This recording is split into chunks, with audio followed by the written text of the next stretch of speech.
What is going on, everyone, and welcome back to another build video for the Morrowind update. So this is my Magicka Templar DPS, and I've been playing around with this build for quite a while. It's something that I think it's original, or at least to me, because I haven't seen any guides or videos or anything. So I think as far as originality comes, this is what I've been using. I think it's new. So as always, for our build videos, we're going to be going over our attributes, everything, skills, champion points, as always. But I want to say that what works for me may not work for everyone else, so you might have to tweak the build a little bit just to your liking. So let's start off with our attributes and all that stuff. So I chose Dark Elf just because we get the additional fire damage. And keep in mind, this is all on the live server, so everything tested is what you guys can expect if you try the exact same setup as well. So I have 64 points into Magicka because I think we can get away with having a flat 17,000 health because we have shields and additional resistances based on our build. But if you want to play it a little bit safer, you can put between 5 to 10 points into health, and I think you'll be way above the safe cap, and that should help.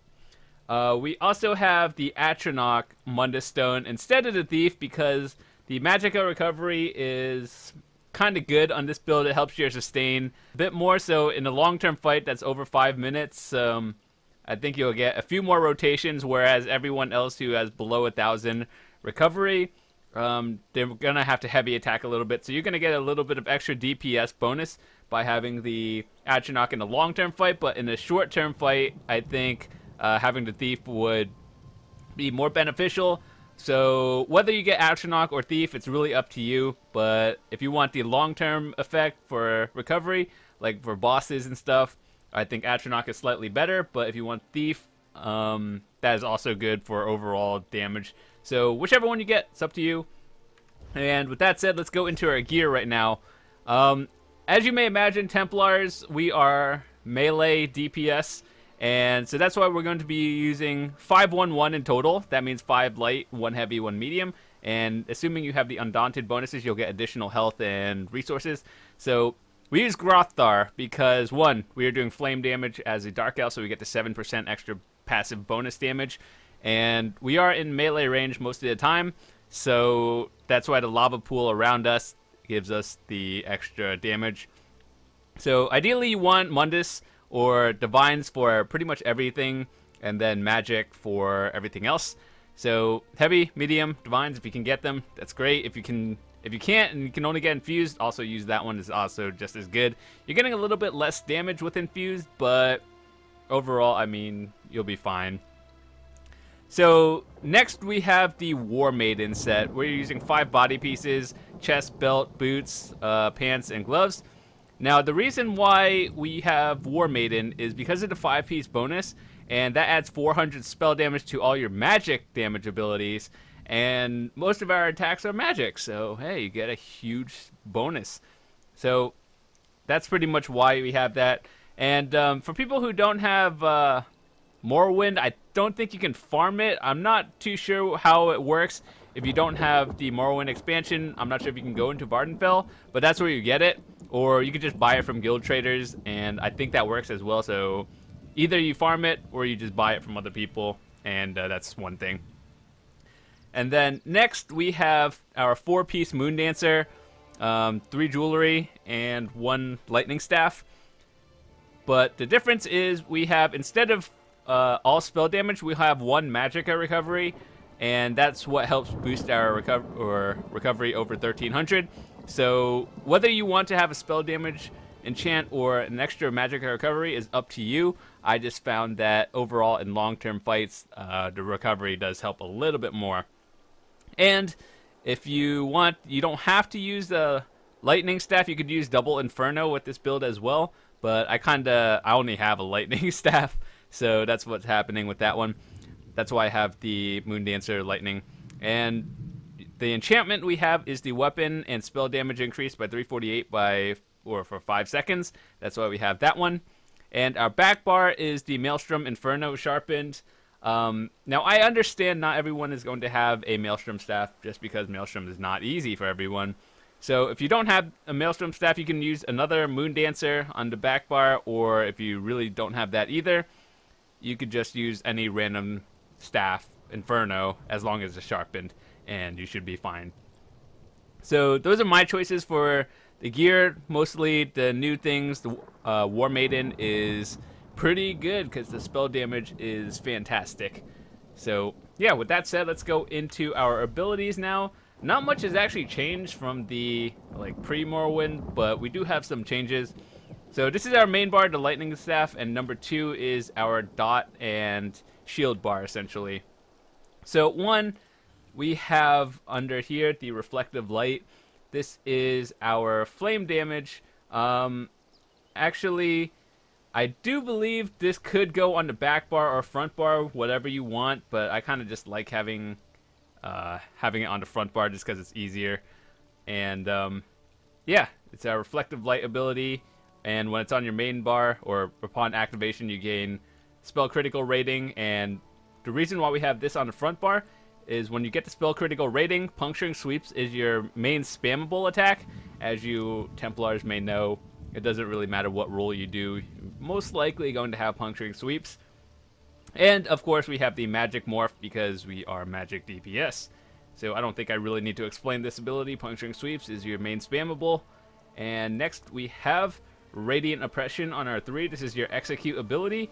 And if you don't know what execute means, is when the enemy is below 20% health.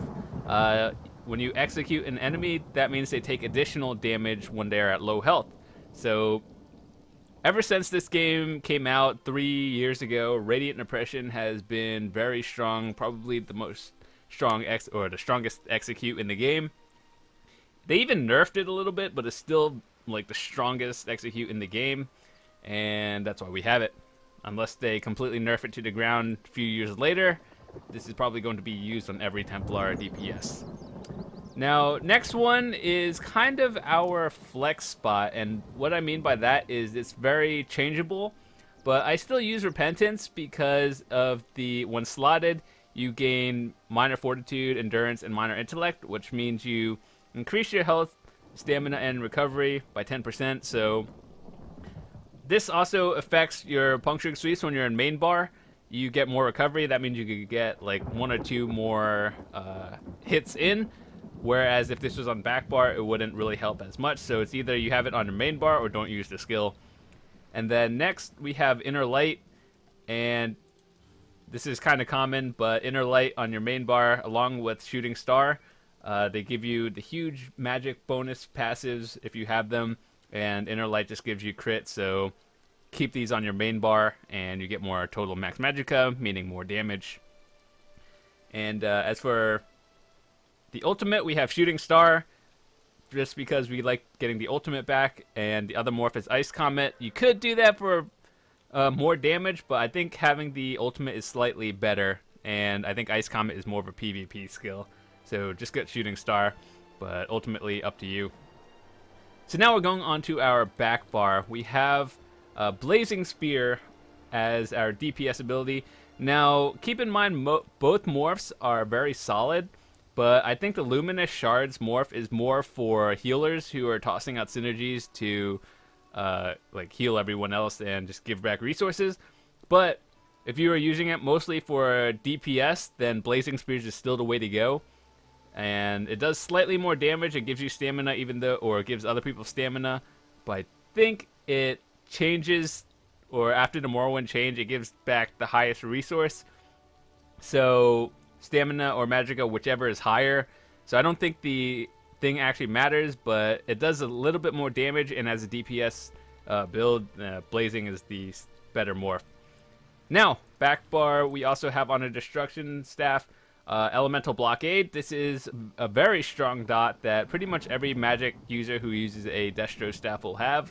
Now we have the fire one because we are a Dark Elf and that gives us more fire damage.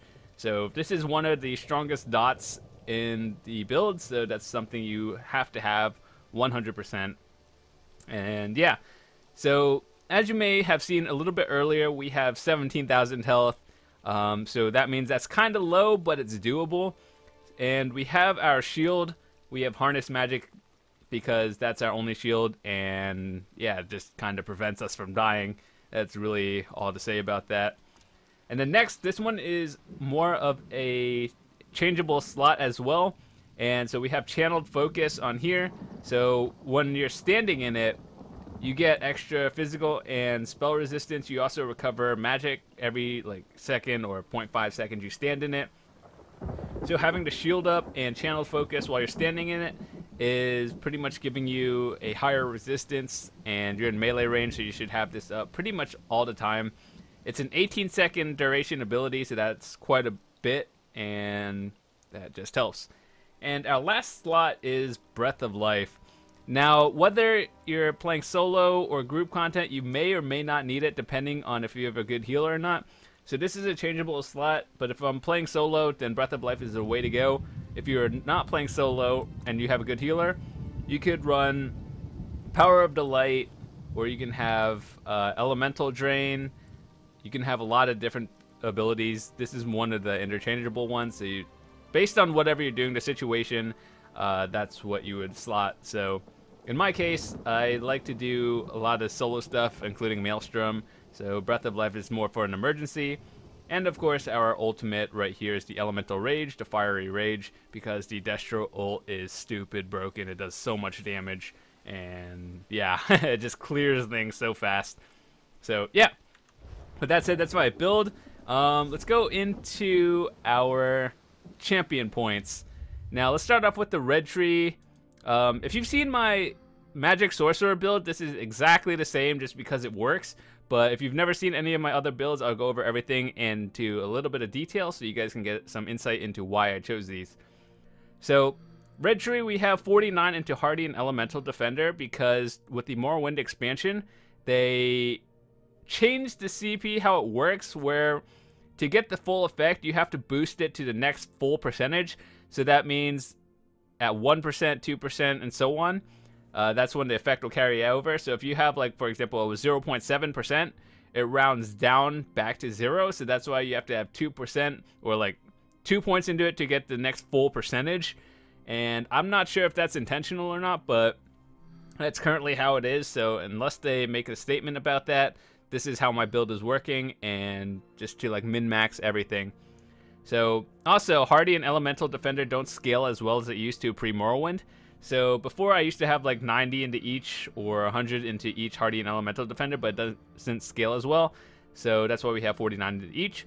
We also have 48 into Thick Skinned because 48 is the number to get the 18%. Otherwise, 47 will give you 17%, and 49 will give you the same exact 48. So min-maxing is min-maxing.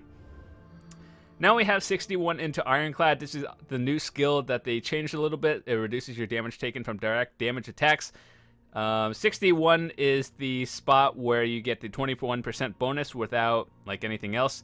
And we have 3 points into Spell Shield just because I don't really know what else to do with it. You could probably put them anywhere else you want to, but I guess having higher spell resistance is slightly the best choice of all the other red points. But if you are doing PvP, you could put it into Restraint as well. It doesn't really matter. What you do with those 3 points is really up to you.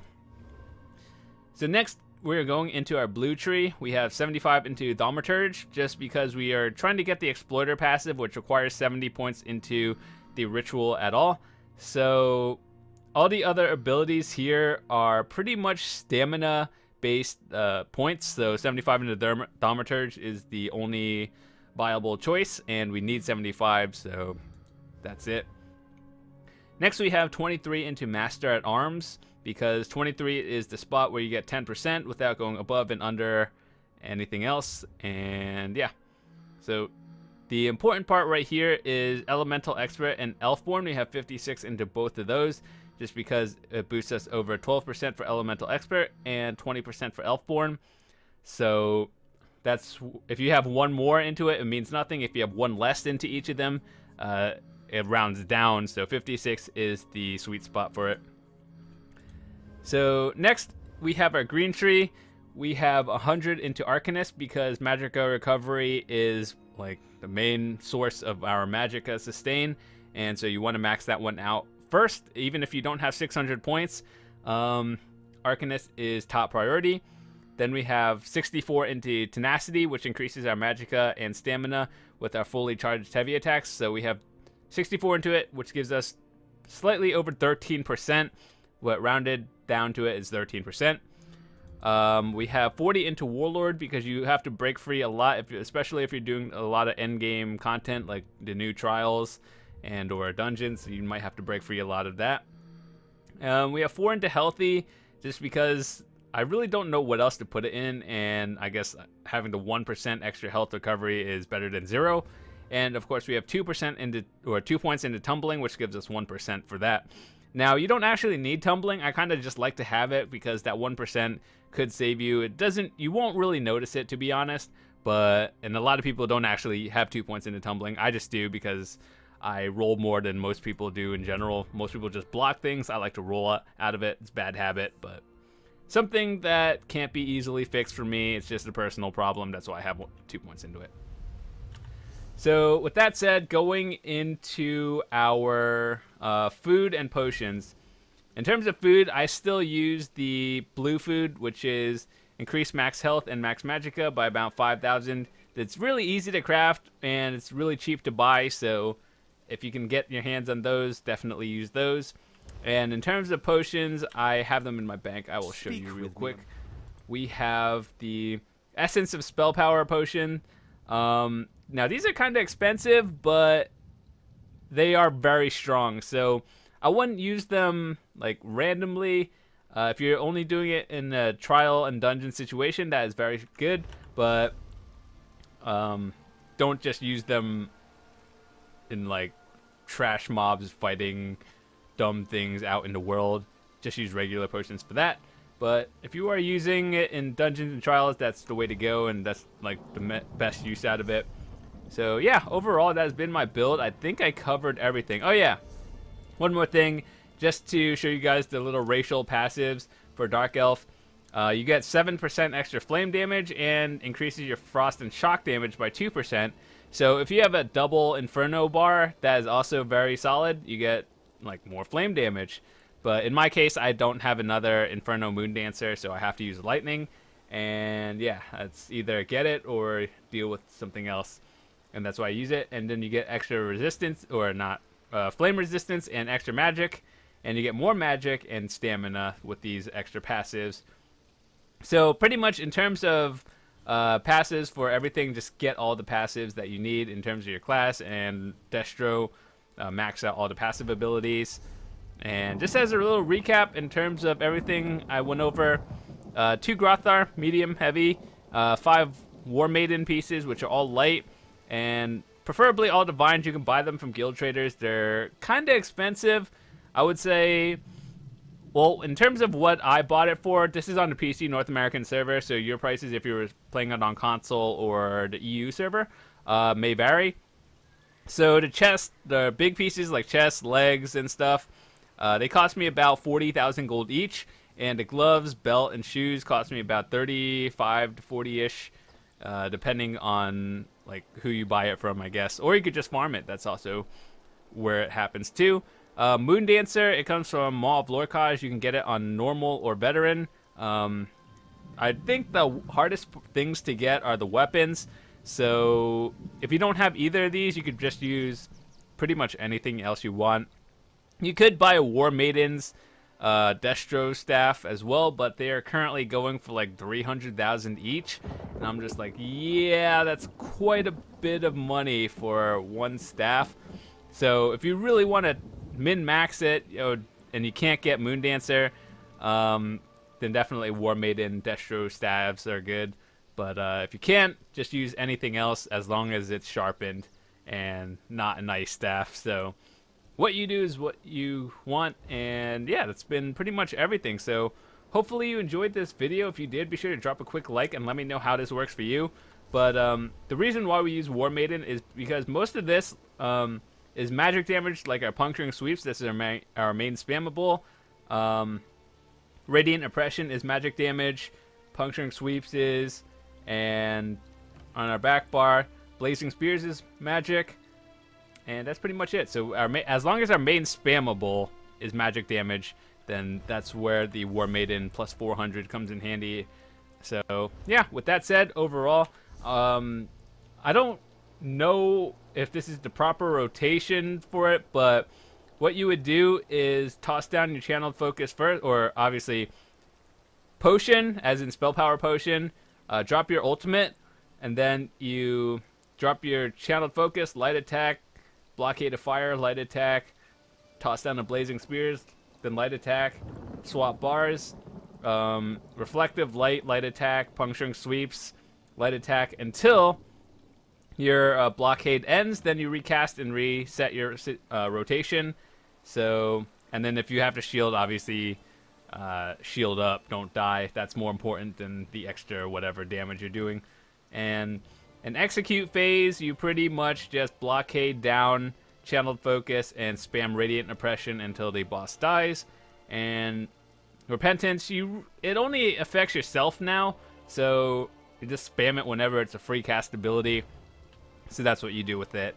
So hopefully you learned a little bit. And in terms of testing, I wouldn't really say target skeleton testing is too important, because in real raid situations, the enemy is not going to just stand there and not attack you, and they're not just going to stand in one spot. So in my opinion, target dummy testing is irrelevant, whereas real raid situations are more important. So I don't have any like gameplay or anything right here, but you just have to believe me when I say I can hit about 30 to 33k with just LE drain on, and that's when someone else is LE draining and I don't have it on a target dummy. And full raid buffed, I can get between 40 to 44k depending on the situation. And yeah, so in real raid situations, your damage may fluctuate just because obviously bosses don't just stand still and they don't attack you back either. So what you get is very situational, especially depending on how you like set up your champion points or attributes. But overall, I think this works for me. Let me know how it works for you. And thanks so much for watching. I'll see you guys a little bit later.